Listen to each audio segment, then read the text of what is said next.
Panembahan Senopati, sang penjaga sunyi di tanah Mataram. Asteris.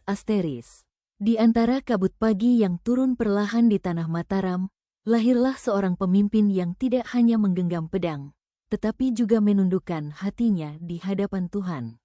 Dialah Panembahan Senopati, raja yang berjalan di antara dunia dan doa. Ia bukan sekadar anak Ki Ageng Pemanahan, bukan pula hanya penerus garis darah, melainkan pewaris laku para wali yang memimpin dengan tirakat, memerintah dengan sabar, dan menundukkan nafsu sebelum menundukkan negeri. Pada malam-malam sunyi, saat dunia terlelap dan angin menjadi saksi, Panembahan Senopati duduk bersila menghadap langit. Bukan mahkota yang ia banggakan, melainkan sujud yang panjang dan doa yang lirih. Sebab ia tahu, kekuasaan tanpa restu ilahi hanyalah bayang-bayang yang rapuh. Ia berguru pada kesunyian, belajar dari alam, dan menimba hikmah dari para wali yang telah mendahului. Sunan Kalijaga mewariskan kepadanya makna kepemimpinan, bahwa rakyat bukan untuk ditaklukkan, melainkan dilindungi dan dibimbing menuju cahaya iman. Mataram dibangunnya bukan dengan amarah, melainkan dengan tata krama dan kebijaksanaan. Masjid ditegakkan sejajar dengan keraton, doa disandingkan dengan hukum, dan adat dipeluk tanpa meninggalkan syariat. Di sanalah Islam tumbuh lembut, meresap ke dalam jiwa Jawa tanpa paksaan.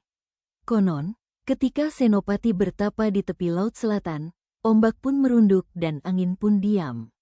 Namun kesaktiannya tidak membuatnya jumawa. Ia berkata dalam hati, segala daya hanyalah titipan, dan titipan kelak akan diminta pertanggungjawaban.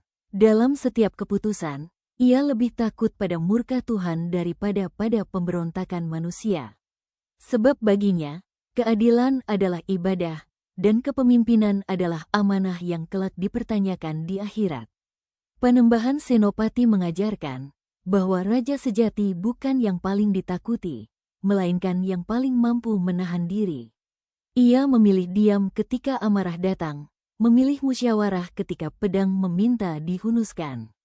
Saat usia menua dan langkahnya melambat, ia serahkan Mataram kepada generasi penerus dengan pesan yang sederhana namun abadi.